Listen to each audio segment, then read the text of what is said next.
Sekarang kita lihat hasilnya. Ini. Jadi secara umum tidak terlalu berbeda dengan approval rating Presiden Prabowo Januari 2025 dibanding Januari 2026. Kisaran kalau dijumlahkan antara sangat puas dan cukup puas itu 79,9%. Ya. Jadi sangat tinggi ya untuk ukuran approval rating seorang presiden. Ya. Kurang lebih bahkan tadi saya sebut ya dibanding awal-awal pemerintahan Pak SBY di 2004 pasca Pilpres maupun Pak Jokowi 2014 pasca Pilpres pertama mereka memenangkan kompetisi elektoral, approval rating Pak Prabowo lebih tinggi karena tadi Pak Prabowo bukan hanya menggantungkan modal elektoral dari dukungan apa namanya eh, dukungan dari apa namanya dari Pak Prabowo sendiri, tapi juga dari Pak Jokowi. Ya itu ya.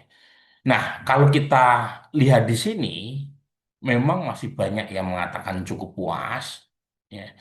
Tetapi yang mengatakan sangat puas baru 13%.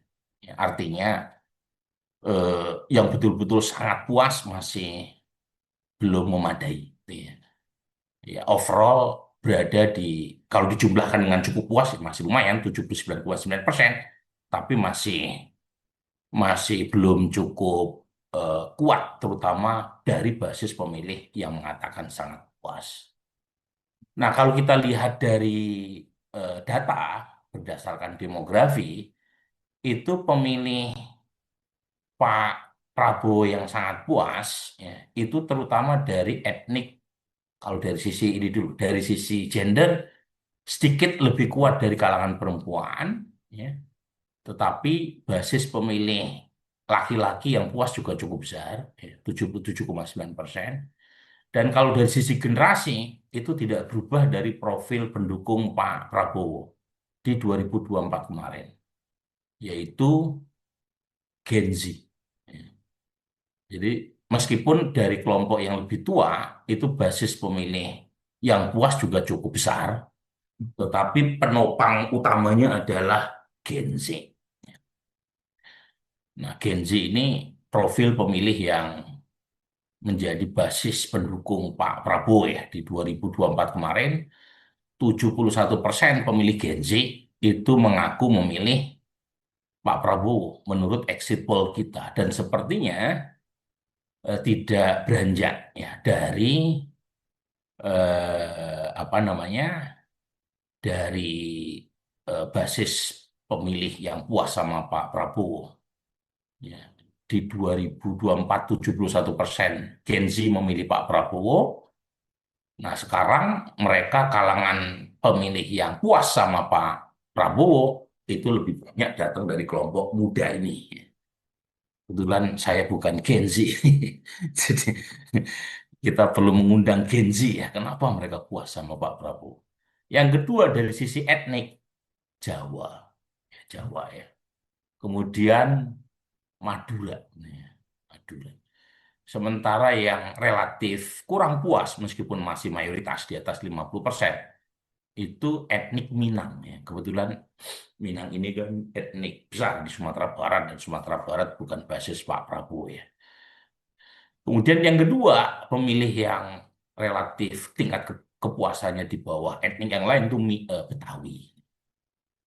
Kemudian dari sisi apa namanya agama ya tidak terlalu berbeda, tetapi sedikit lebih banyak basis pemilih non-Muslim yang puas dibanding pemilih Muslim. Ya.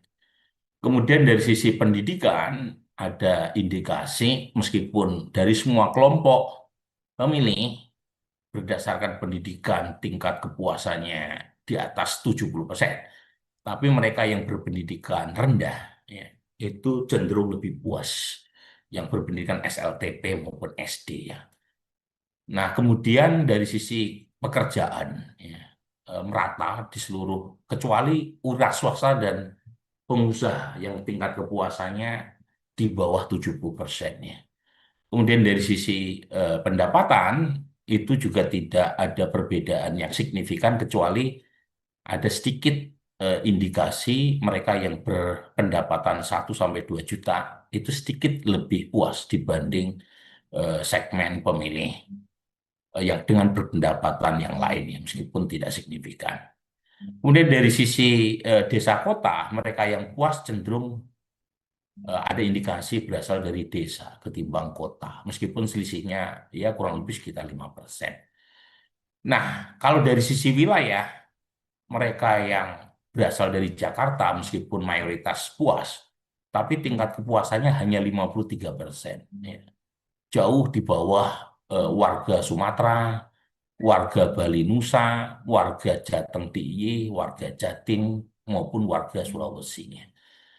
Jadi ini kira-kira. Jadi secara umum ya basis Pak Prabowo merata, kecuali di kota seperti Jakarta yang relatif tingkat kepuasannya tidak sebesar wilayah lain. Nah, kalau ditanya apa yang membuat mereka puas, ini terutama yang puas saja yang kita tanya, itu alasan utamanya adalah memberantas korupsi. Ya. Nah, ini relatif baru ya.